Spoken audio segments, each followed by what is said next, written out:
সংসার আমাদের জীবনে যখন কোনো সুখ বা দুঃখ আসে তার জন্য আমরা কাউকে না কাউকে অবশ্যই দায়ী করে থাকি,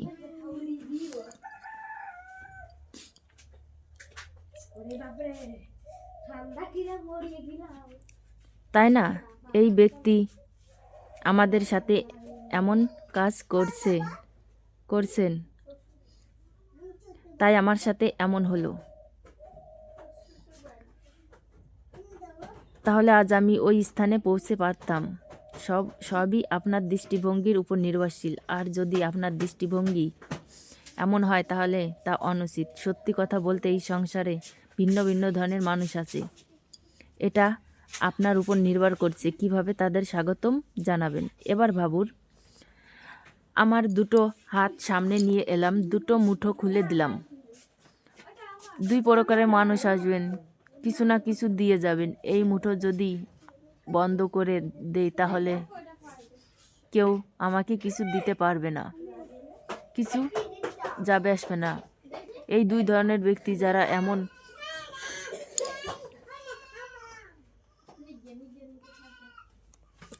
এই মুঠো যদি খুলে দেই তাহলে কিছু ভালো মানুষ আসবেন, আমাকে আনন্দ সন্তুষ্টি জ্ঞান প্রদান করে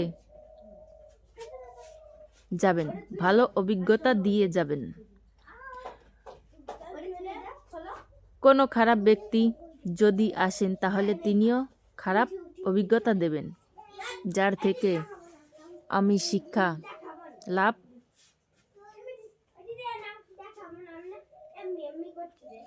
করব।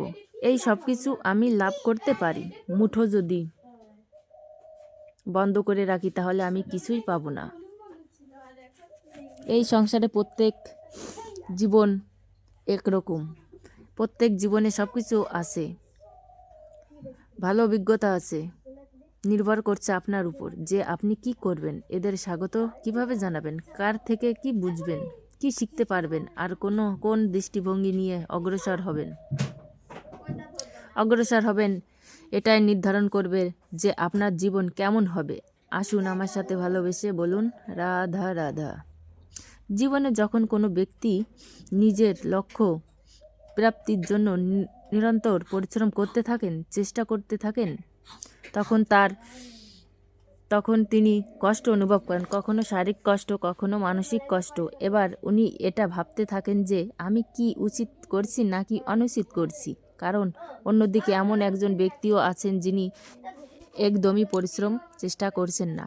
তিনি মদিরা পান করলে বিলাসিতার জীবন কাটান, অলস প্রকৃতি হয়ে ওঠেন, নিদ্রাকে বিলীন হয়ে থাকেন আর ভাবেন যে সুখ লাভ করছেন। কিন্তু এরকম কেন হয়? আমার সৎপথে থাকা উচিত, সৎপথে চলি, লক্ষ্য প্রাপ্ত করার জন্য চেষ্টা করতে থাকি। তখন আমাদের ভিতরে থাকা নেতিবাচক শক্তি এবং পাপ এই দেহকে ত্যাগ করে দেয়, আর এই অনুভূতিটাই আমাদের দুঃখের অনুভূতি দেয়, কষ্ট দেয়। এবার সেখানে যদি আমরা কুপথে চলি, অনুচিত পথে চলতে থাকি, তাহলে আমাদের ভিতরে থাকা পুণ্য এবং ধন্যাকত্ব শক্তি আমাদের দেহ ত্যাগ করে দেয়। আর এই অনুভূতির কারণেই আমরা সুখ অনুভব করি। কিন্তু কখনো ভাববেন যে এই সুখ বেশি সময় পর্যন্ত থাকে না। সেই জন্য সবসময় মনে রাখবেন, যদি আপনি জানেন যে এটাই আপনার লক্ষ্য, এটাই উচিত পথ, শুভ পথ, তাতে নিরন্তরভাবে এগিয়ে যেতে চেষ্টা করতে থাকুন। এই কষ্ট আপনাকে সুখের পরাকাষ্ঠায় কখনো পৌঁছে দেবে তা আপনি জানতে পারবেন না। আসুন আমার সাথে ভালোবেসে বলুন রাধা রাধা। প্রত্যেক মানুষ নিজের জীবন হিরে এবং দর্পণ এই দুটো দেখেছেন। এই দুটো হলো সাদা এবং এরা দুজনেই আলোর প্রতিফলন, ঘণ্টায় এরা দুজনেই উজ্জ্বল হয়ে ওঠে। আপনি হয়তো মনে মনে ভাবছেন যে এটা কি ধরনের তুলনা করছি, এটা হিরে তো রত্ন, তার মূল্য দর্পণের থেকেও অনেক গুণ বেশি। কিন্তু হিরে থাকতে দর্পণের মূল্য কিন্তু কোনো অংশে কমে যায় না, তাই না? মানুষ যখন হিরে নিজের হাতে নেয় তখন তা সবার আগে কি খোঁজে? দর্পণ। যাতে তার মধ্যে দিয়ে দেখে, সে বুঝতে পারে সে যে কত হিরো অদ্বৈত শোভাধর করছে কিনা, তাতে ভালো দেখাচ্ছে কিনা, প্রসাধনের জন্য সেটা ব্যবহার করা ঠিক কিনা। অর্থাৎ হীরের উপস্থিতিতে দর্পণের গুরুত্ব কম হলো না। দর্পণের কারণে হীরে মূল্য বোঝা গেল। আমাদের জীবনেও ঠিক এরকম ঘটে।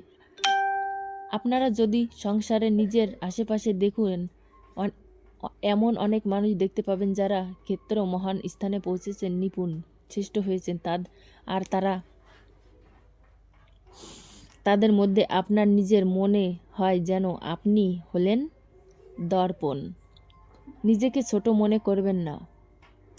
আপনার মূল্য কম হচ্ছে না, আপনার নিজস্ব মূল্য আছে। আর যদি আপনার অস্থিরতা না থাকে, তাহলে ওনাদের অস্থিরত্বের মূল্য সংসারে বুঝতে পারবে না।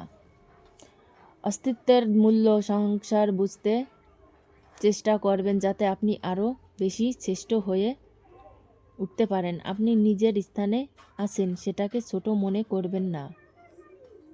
যে স্থানে আছেন সেটাকে ছোট মনে, তারও নিজস্ব একটা মূল্য আছে। যদি আপনি হিরে হয়ে থাকেন, তাহলে অহংকার করবেন না। যদি আপনি দর্পণ হয়ে থাকেন, তাহলে নিজেকে ছোট মনে করবেন না। আসুন আমার সাথে ভালোবেসে বলুন, রাধা রাধা। মানুষ জন্মগ্রহণ করে, তার সাথে ভয়েরও জন্ম হয়। ছোটবেলা থেকেই আমাদের মনে কোনো না কোনো প্রকার ভয় থেকেই যায়। কেউ এই বিষয়ে ভয় পায় যে তার কোনো বস্তু তার থেকে দূরে চলে যাবে। কেউ এই বিষয়ে ভয় পায় যে আমি নিজেকে হারিয়ে ফেলব। কেউ এইভাবে ভয় পায় যে আমি আমার প্রিয়জনের তারা যেন আমার থেকে দূরে চলে না যায়। কেউ এভাবেই ভয় পায় যে আমরা যেন পথ না হারিয়ে ফেলি, আদি ইত্যাদি। কিন্তু সত্যি কথা বলতে ভেবে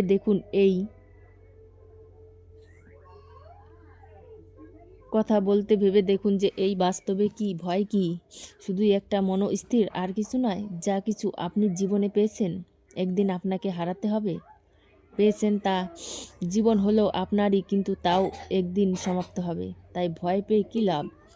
এই ভয় শুধু আপনার জীবনযাপন করা থেকে বাধা দিচ্ছে, আর কিছু নয়। পথ হারিয়ে ফেললেই বুঝতে পারবেন যে নতুন পথ কিভাবে বানাতে হবে। কিছু মানুষ জীবন থেকে হারালে তবেই আপনি বুঝবেন যে আপনার আপনজনকে, বুঝবেন যে এই ভয়ের কারণ ভীত হয়ে থাকবেন না। এই তারা, নক্ষত্র, অন্ধকার এভাবেই গুরুত্ব হারায়। শিবকে মহাদেব হবার জন্য বিষ পান করতে হয়েছিল। প্রত্যেক পরিস্থিতিতে প্রত্যেক সাফল্য আপনার জীবন পরীক্ষা নেবে। তাতে উত্তীর্ণ হওয়া হলো আপনার কর্ম। তখনই আপনি ভয় পাবেন না, সংকটের সম্মুখীন হবেন, তখন সাহসের সাথে তার সম্মুখীন হন। মনে রাখবেন যে সম্মুখীন হতে জানে, সাফল্য তার সাথে সবসময় থাকে। আসুন আমার সাথে ভালোবেসে বলুন, রাধা রাধা। এই সংসারে সবথেকে বেশি কোমল বস্তু হলো রেশম। এই রেশম এতটাই কোমল হয় যে এই রেশম থান শুধু একটা হাতে ধরা সম্ভব। কখনো ভেবে দেখেছেন এই রেশম কিভাবে হয়? এটি কীট তার লালার দ্বারা উৎপন্ন হয়। এই কীট সেই রেশমকে পাক দিতেই থাকে, আর আস্তে আস্তে তার মধ্যে জড়িয়ে পড়ে। শেষে ওর এই সুন্দর অমূল্য সৃষ্টি রেশমের এই সুতা নির্মাতা কার্য পূর্ণ হয়, কিন্তু তাতে নিজের বন্দী হয়ে যায়। নিজেই মায়ার জালে এই বন্দি গৃহে নিজেই ফেসে যায়।